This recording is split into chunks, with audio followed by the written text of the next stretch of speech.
that need to be said. And the good part is, and again, I'm not picking on you, Steve, but the thing is when I didn't know whether these numbers would go up or down. I can only tell you that there's no, and I didn't hear him mention lasers. You know what a laser is? Because my proposal included those, is because the claims got better.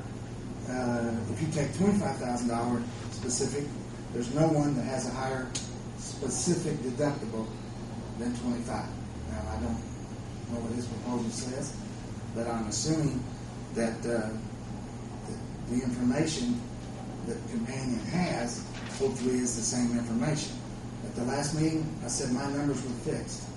Now, tonight, he has the same company I have, and I hope they're fixed, and I hope there's no lasers, but I don't know that. So I'm going to get this out and I'll make my recommendation. But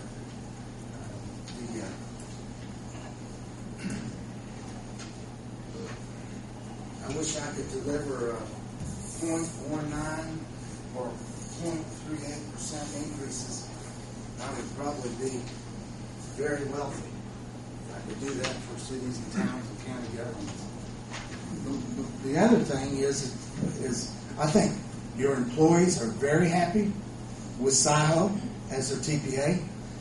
And one thing that I know about employees, not because I've been I used to be assistant superintendent of schools, but I laid myself off and went in the insurance business.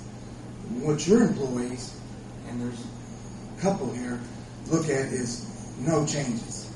The only changes that have been made, and I assume because the law is the same for he or I, is, it's unlimited maximum, lifetime maximum. It's, if you're under 26, you can come back on the plan until you're 26. Every national health care issue changed the benefits. Pepper, Cooper, Greensburg, City Council, no one else has changed the benefits. So the benefits are the same except for enhancements based upon national health care reform. So all those things have been made and done for January 1. I circled the 45. If you left everything the same, that would be 38 hundredths of 1% increase. For 10 years, we have not reached the aggregate. And again, maybe I need to learn to say, okay, I'll be back at the next meeting. But everything that I've said in the past has kind of came back to be part of his proposal. I believe when you've been with an agent for 10 years and he's done a good job and the employees thinks he has, I would hope that the clerk treasurer's office thinks he has. And when you deliver a renewal like this, the chances were going back. If someone would have got sick or got worse, then it would have been my responsibility to tell the insurance carrier. When someone got better and wasn't going to be as sick for as long, it was my job to tell them that too. So tonight I'm delivering a guaranteed renewal with no changes to the employees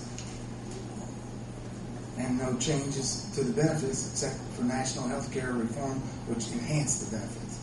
Now, hopefully, I think the best one they did, and I don't like the idea of my daughter being able to come back on my insurance and my company to have an unknown exposure. But if it's the same rules, that's the reason Fidelity Insurance got out of the reinsurance business. Who you had last year, who lost $200,000 or paid out $200,000 in reimbursements. And that's why I said there wasn't a $200,000 savings over the last 3 years, because you got to add back what you got paid. And 6 years ago, we had bigger ones than that. So it's all about managing the risk, getting it to the bottom line, which is in column 45,000 is 0.38, and 35,000 is 0.19. That is with no changes, no disruption, no TPA changes, no network changes, no doctor changes, no hospital changes. And I just feel like this is a great renewal. I thought the last one was great. This is a little bit better, but it could have went the other way. It could have went the other way if people hadn't got better and make those statements to the insurance company. And the 55 was attracted to. Yeah, it does. I mean, I don't disagree with you. It's just, we should have been taking baby steps, going from 25 to 30 to 35 to 40 to 45. So it's whatever step you want to make. Here's what I like about the 45 is $376,510 you paid in fixed costs, reinsurance and TPA fees. What's that?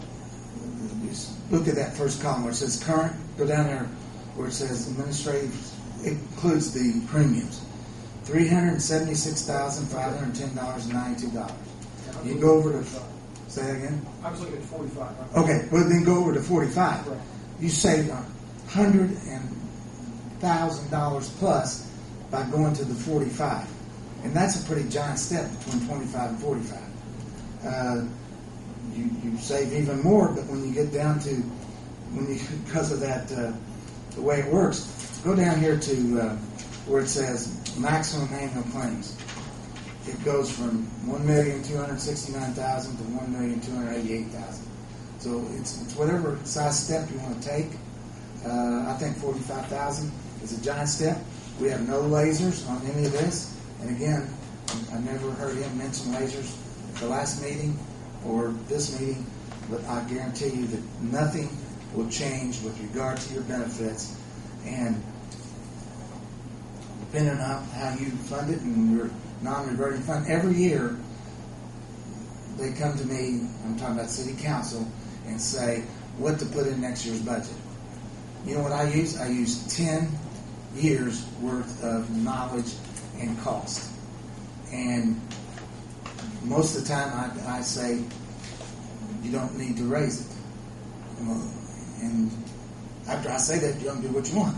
You raise it, cut it, whatever you want to do. I think I talked about this. I had a town that I said that for 10 years, and they started taking the money and buying police cars and fire trucks, and then they got a 22% increase in their maximum cost after 10 years. And they go, Pepper, why did we get a 22% increase? And I had to go back and say, here's what you put in 10 years ago. Every year, kept putting that in until you got to get reserves, and then the last 3 years, you've taken money and reduced it and put it somewhere else in the budget. That's your right to do that. But if you take 22% and divide it by 10, I could sell that all day in healthcare. 2.2% increase over 10 years. So what I'm saying is we're looking at a 0.38% increase. You're right, we're looking at a minus 0.067. If you take the 55, we're looking at 0.19 at 35. And those things have been consistent through my 10 years here. I've always brought you, I've got 10 quotes that I brought to the table the last meeting, and now my best quote is his best quote. I do think that's unfair. Right now, the annual fixed cost is $376,510, correct? What we're paying in 010? That's premium and all fees. So that's true. For 010. Say that again? What we're currently paying for 010. Is $376,510.92. And just look at because this is the only thing that can change it. I got 104 employees, 18 singles, 23 employee and spouses, 11 employee and children, and 52 families. Those numbers, if you're trying to compare apples to apples, those numbers need to be the same. 18 for single, 23 for employee and spouse, 11 for employee and children, 52 for family, for a total of memberships of 104. Because if you take that times, and let's just say it's one off, that changes the price, changes the exposure. And again, I don't know what his says. The fixed cost is $376. I think we have to figure out how much we've actually put out, how much we've actually paid out, though, beyond the fixed cost. Yeah,